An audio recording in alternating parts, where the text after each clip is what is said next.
Good morning. How are you all? Morning, how are you? Morning. Are we waiting on anybody? No. Okay, what can I do to help you all today? Yes, sir. Get us off of your docket is what you could do. Go ahead, Lacey. Start talking. That's pretty specific. Ms. Kimball, Yes, sir. Specific. go ahead, Ms. Kimball. A custody evaluation was completed, and so we have filed a motion for drug screening and a motion for a psychological exam based upon that custody evaluation recommendations. Blah, blah, blah, blah, blah, And blah. stop talking. You'll be able to respond in just a second. Ms. Kimball, you can go ahead and finish, and then Ms. Stiles, you'll have an opportunity to respond in just a minute. I need to pause the hearing. I don't have an attorney. Can you give me some time to get an attorney? I haven't had adequate time to obtain an attorney, and my attorney withdrew, and I'm gonna need one appointed by the state. That's not an option. There's nothing there unless someone's asking that someone be held in contempt and jailed, which is not something that's set in front of me. Or it's a action by the state to terminate a parent's rights or something like that. Those are the only times I have the ability to appoint an attorney for you. Okay, then go ahead.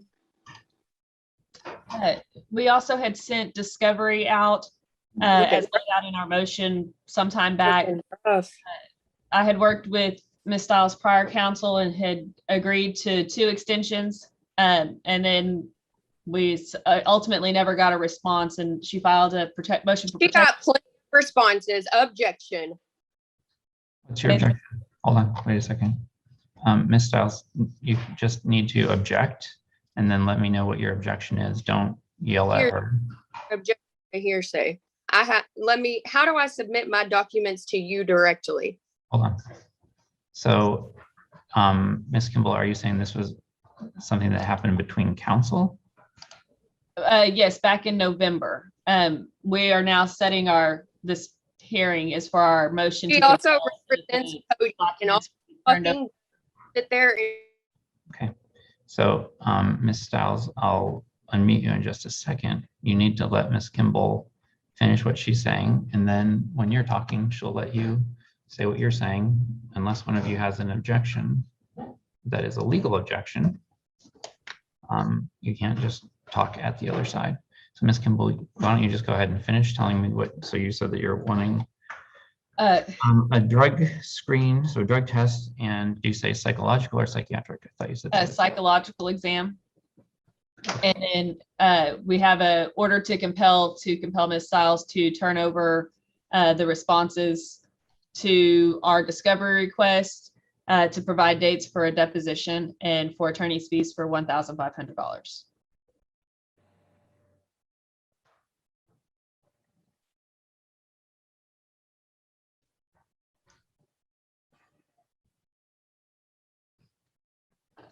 Okay.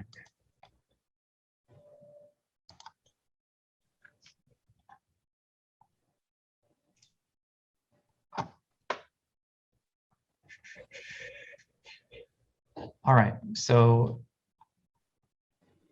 Ms. Stiles, I'm sending you a prompt to unmute. If you just unmute yourself, you can respond. What is your response to those things? Let's go with the drug screening part. Do you have an objection to taking a drug test? I'm not going to pay for it because I'll tell you up front, I'll file for marijuana. When was the last But time? I'm happy to take it Hold on. on When was the last expense. time you took marijuana?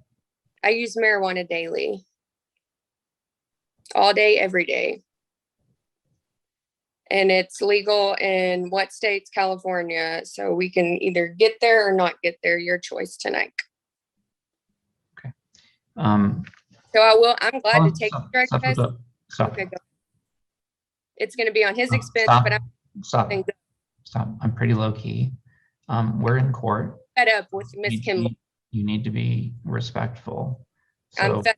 you can just, if you're gonna use Respect. my last name, that's Okay. fine. Just say Judge Ten Eyck. Okay, it's pretty easy. Okay. So you use marijuana all day, every day. Not really day every day, but I use it daily, if that helps you with your interpretations. Mr. Low-Key Honorable Judge Ten Eyck. I'm not interpreting. I just said what you said. Okay. What is your response to the request for a psychological evaluation? Not doing it, and you cannot force me to do it. You cannot physically make me go and show up and partake in anything that I do not want to partake in. Yes or no? Do you agree or not agree? You don't get to ask me questions right now. I'm asking That's your position. That's my response to you. Okay. You will not get any. I'm not doing a psych eval, and you cannot make it mandatory. Interesting. In terms of the motion to compel, where they're talking about discovery, what's your response to their motion to compel? Have you read their discovery? When are you going to view my videos? Ma'am, you need to answer my question. I answered your goddamn question. All right.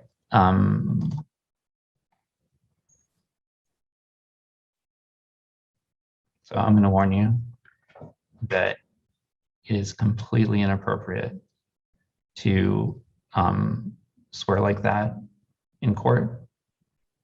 You need to take yourself, you need to put yourself back on camera. Thank you. I'm not going to allow that. So if you do that again, I'm going to sanction you $100 for every time that you swear in court, because that's not appropriate. You just need to not do it. You can answer the question and be respectful to Ms. Kimball and to the court. And I'm not going to tell you how to answer, but you can just say whether or not you're in agreement with something. In terms of the motion to compel, I haven't heard it yet. So I'm just trying to find out from a cursory standpoint what your position is on these 4 issues so that I can figure out if there are partial agreements or not. It sounds like there aren't.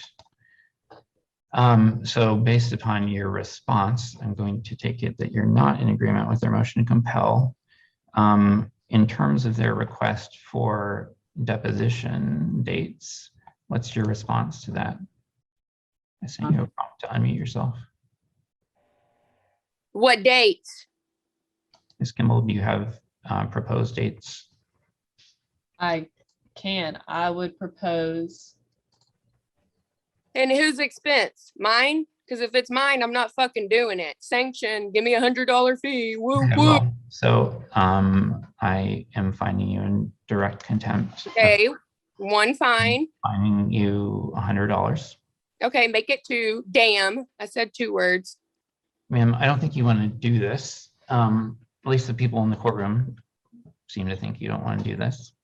I will, not because you're requesting it, but because you're not following the order. As I said, sanction you.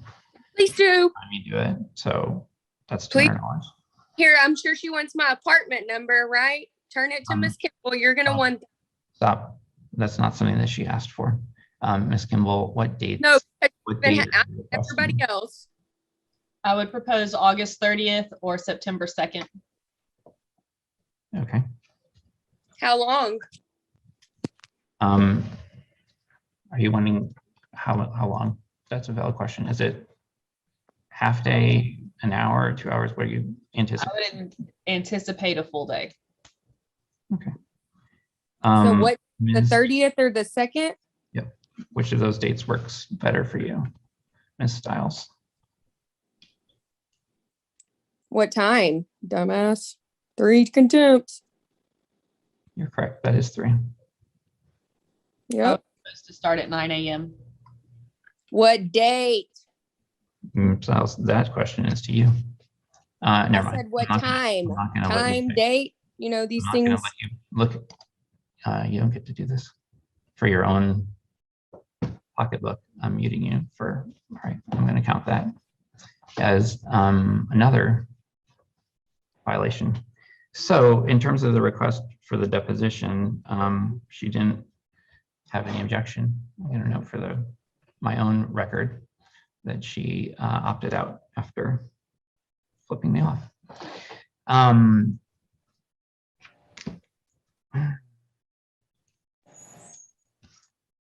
won't comment. So I'm going to grant the request for August the 30th at 9 a.m. in your office. Excuse me, Miss Kimball, sorry. You can just put as much specificity as appropriate for in order that, I mean, it would normally have your address and time and everything like that, but just so there's no confusion since she disappeared, I will sign an order that orders that the deposition take place. Let me go back since she left and I heard her responses. I was going to take testimony from your client and from her. Do you need any testimony from your client about the drug screening? So I haven't read the custody evaluation, but if they're requesting it, your client's asking for it, she's whether she's going to pass or fail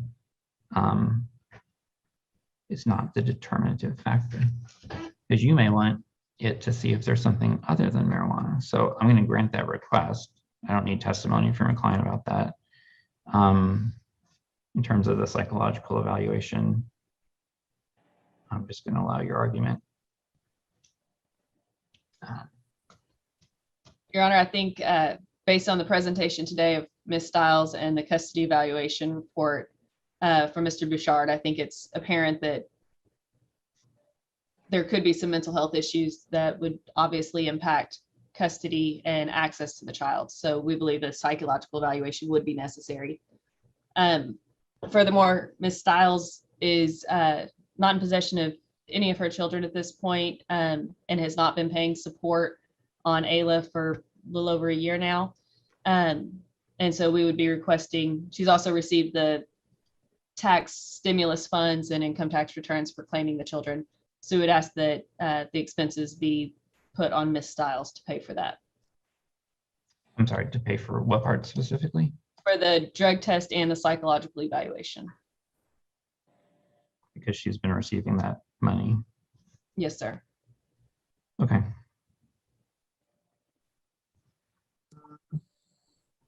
I think I know the answer, but I don't want to assume. Mr. Parnell, have you received any of that money? Does she provide even $100 to you? No, sir. Okay, thanks. I was taking your attorney's representation as being true, but sometimes it helps me just to understand. Okay, in the motion to compel, did she provide any response? She had an attorney as recently as last month. There were recently as of the last 3 weeks, but it's been a couple of days. there were some, I allowed 2 extensions by agreement, Rule 11 agreement. The responses we got were some partially answered interrogatories, but they weren't unsigned. But for the interrogatories, the documents, everything was just kind of blanket objected to. For, I believe it's for harassment was the objection. So, and we received no documents at all. Ms. Bertrand did represent that there could be some documents in her office, but that was when she was still on the case.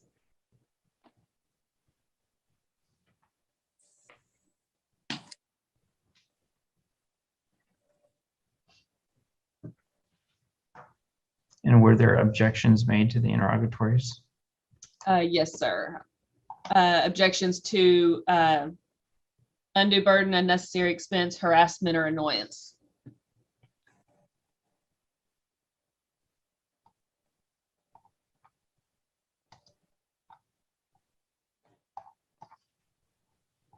Okay, let me pull them up.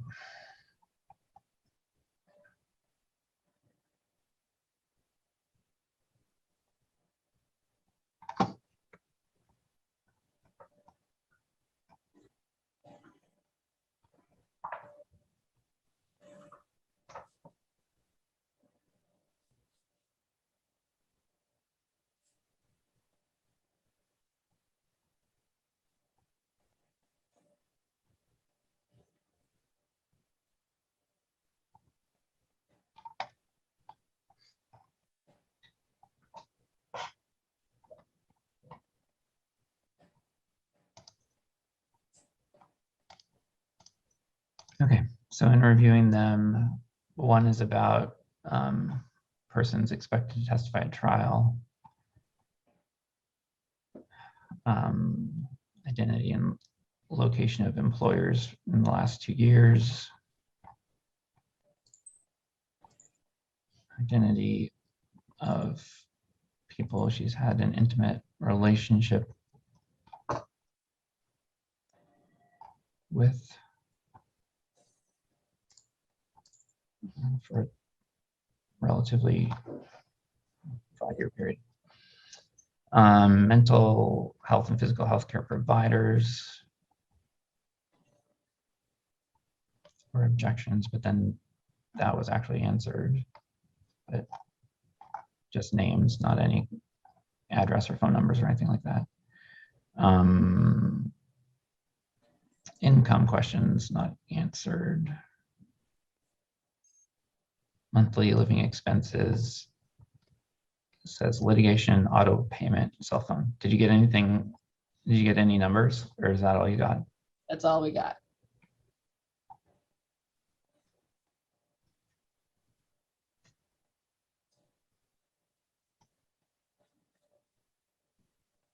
Okay, she objected to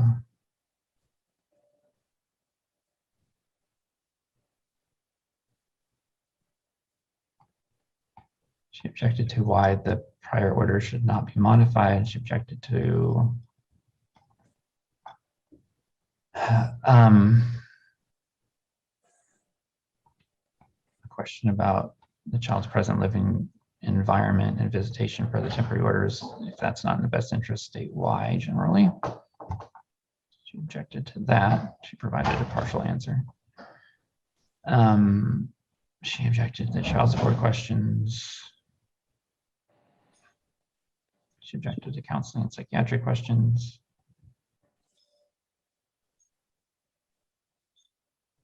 That's one I haven't seen before. Please explain in detail how you perceive that the following people treat you without respect. It's an interesting question. Are Kathy and Mike the paternal grandparents? Yes, sir.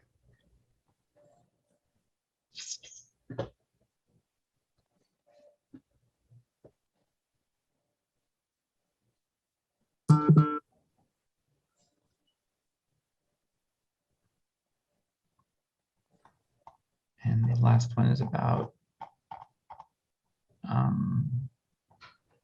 if she's seen any changes in the demeanor behavior of the child immediately before or after the child's been in possession of the father. So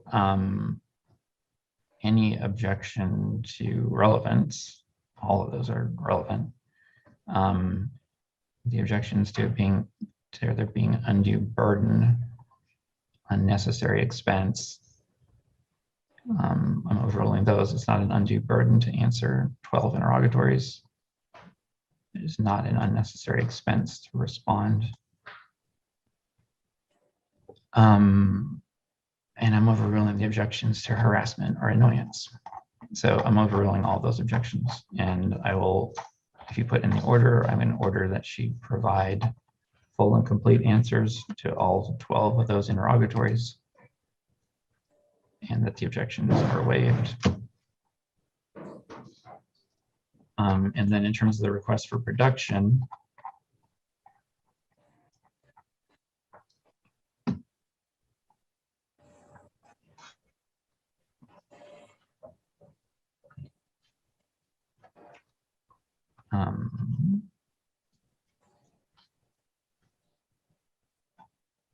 so it says that there's an objection in time and place, and that the document that she'll produce the requested documents at O'Neill Wysocki PC at their address upon reasonable notice. So did you and Ms. Bertrand have a conversation about that? Yes, I tried to have a conversation about that, and it was not well received. And she also pointed to the fact that she had filed a protective order as well. And so she did not want to deliver any documents or allow me to inspect until the protective order was heard.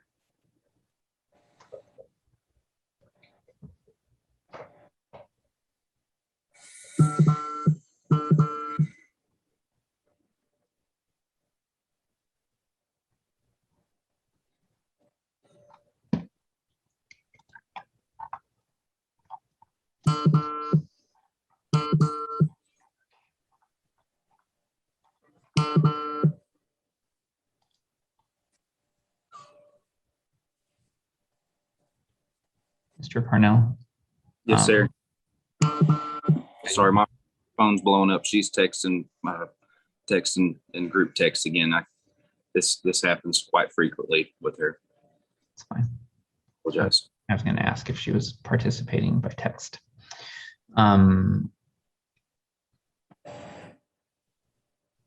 can just put your phone on mute, please. That will help me because I'm trying to review your terms of motion. Thank you.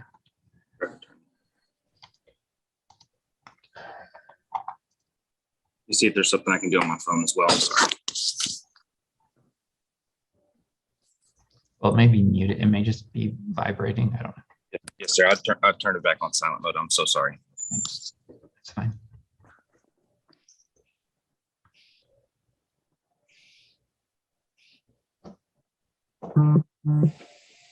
So September 29th, the request for production was sent. Response was provided November 20th. Okay, there's the part about the agreements to extend.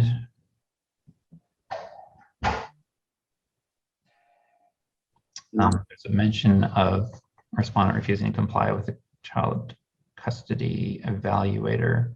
Since I'm not taking testimony from your client right now, are you wanting that to be admitted? She ultimately finished the child custody evaluation and did comply. Okay, so you just, I'm just trying to clarify.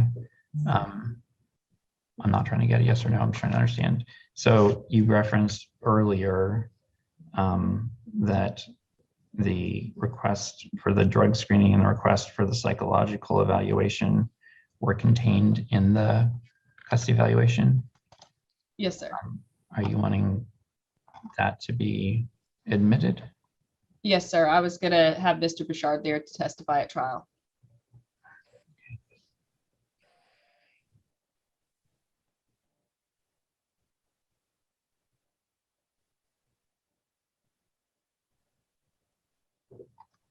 Okay, so in terms of your motion to compel, I addressed by granting the request as to the interrogatories.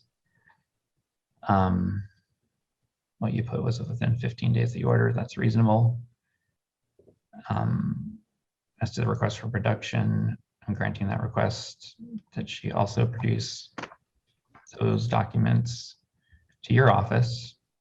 So anything that she took to her attorney's office, she needs to deliver it to your office now, since she didn't provide any argument of substance.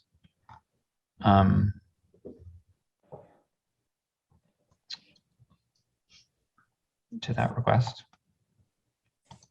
And since she no longer has that attorney, it's unworkable to, it doesn't make sense. Her attorney should have and may have returned her documents to her if there were ones there. The request that she be prohibited from further discovery, I'm going to grant at this point. If she complies with fully answering the interrogatories and the request for production within 14 days of this order, 14 days, sorry, it says 15 days, within 15 days of today, if she petitions the court, I may reconsider it. At this point, I'm just going to grant it. So you can just include in there that I granted it.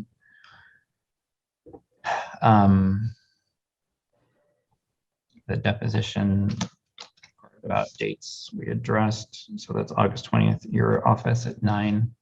I'm sorry, August 30th, excuse me, August 30th, 2021 at 9 a.m. in your office. And then you're asking for attorney's fees of $1,500. So I do need some testimony about that. So I'll waive swearing as an officer of the court. What testimony do you want to provide regarding the attorney's fees? Yes, sir, Your Honor. My name is Lacey Kimball. I'm licensed with the State Bar of Texas. I've been licensed for about 8 years and recently became board certified in family law, effective as of December 31st.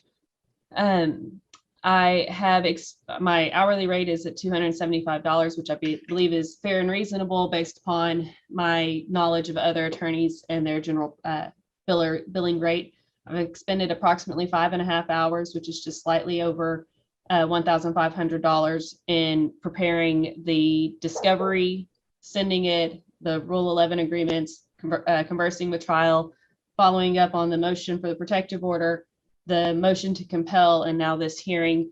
The hearing, obviously, as of today, all of the drafting was done within a day or two prior to the date of filing or service of discovery. And so at this point, I would request $1,500 be ordered from Ms. Stiles, made payable for attorney's fees incurred in pursuing this discovery. Thank you. So I'll grant that request. $1,500 in attorney's fees, and I'm going to find that that's reasonable and necessary and appropriate. In terms of the motion for drug screening, you're asking her to go take a 10-panel nail test, and that she pay 100% of the drug testing costs. I'm going to grant that as well.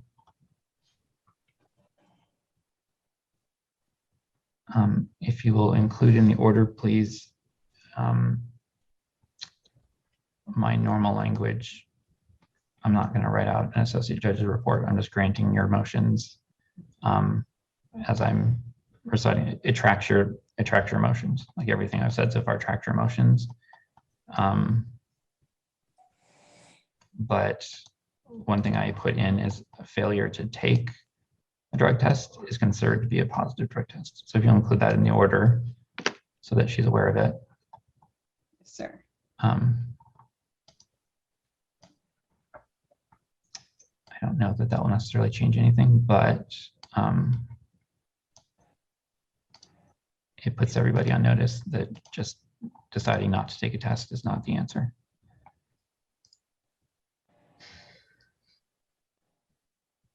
In terms of the request for the psychological evaluation, I'm granting that request. You're requesting that Dr. Lammers do that. Yes, sir. That was the recommendation in the custody evaluation.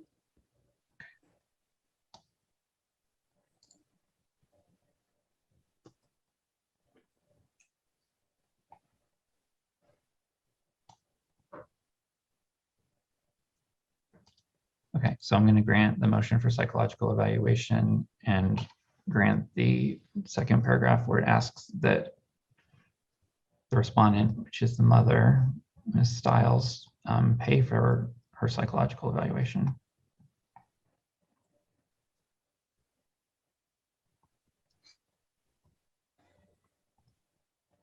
It's not fair to Mr. Parnell to pay for the evaluation that's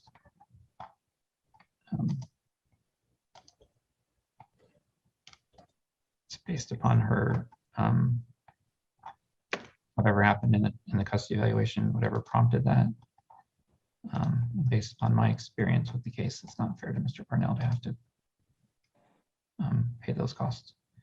So I'm granting that completely as well. Okay, so drug test, psychological evaluation, motion to compel, deposition, and attorney's fees. Those are the 5 things that I heard you say at the beginning, and those are the things that I have in the file. Was there anything else? No, sir. All right. If you will send a copy of those orders to me once they're done, I will sign them. Just send them as PDFs, Oh. and I'll sign them and send them back to you. You don't need to do a 10-day letter or send them to Ms. Stiles prior to submitting them to me. You can just send them, just CC her so that it's going to her, and then assuming that it tracks the language of your motion, which I'm sure it will, or I have every confidence that it will, I will sign them, and then I'll just reply all. And Mr. Parnell, so you're aware, from time to time, increasingly, litigants will take it upon themselves to email me. Although I send them a response that says I can't consider ex parte communication. Sometimes that stops people and other times it doesn't. I want you, and if the mother was here, I want her to know too, that I don't consider those communications.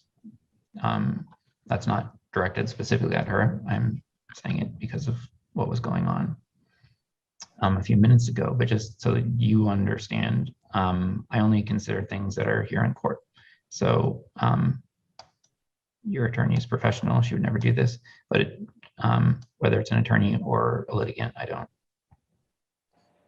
don't consider those things. First of all, it's a rule not to, but second, it doesn't make sense in our world to do that. We just consider evidence and testimony that's in court. To the one thing that she was asking that I might have been able to address if she'd stayed, the answer is if she wants to provide documents or evidence, she does that the exact same way her attorney did or your attorney does by pre-submitting them and then offering them and staying. That's how. So Mr. Parnell, the point of that is just if your phone is getting, as you said, blown up by text messages from her, if she were to send me ex parte communications, just like any other case, I'm not going to consider them. I'm not going to read them. I will look at an email to see if it's something that's requesting a special setting, but that's as far as those things go. So, Ms. Kimball, so you know if you get ex parte communication that's directed to the court, I'm not going to address it. I'm just not going to look at it. So you don't need to respond to those things. Anything that needs to be addressed, we'll address in the hearing. And obviously any request for a special setting would be something that I would have you all coordinate your calendars on. Okay, I'm going to go ahead and excuse you all at this point. I wish you all the best. Thank you, Judge. Your Honor.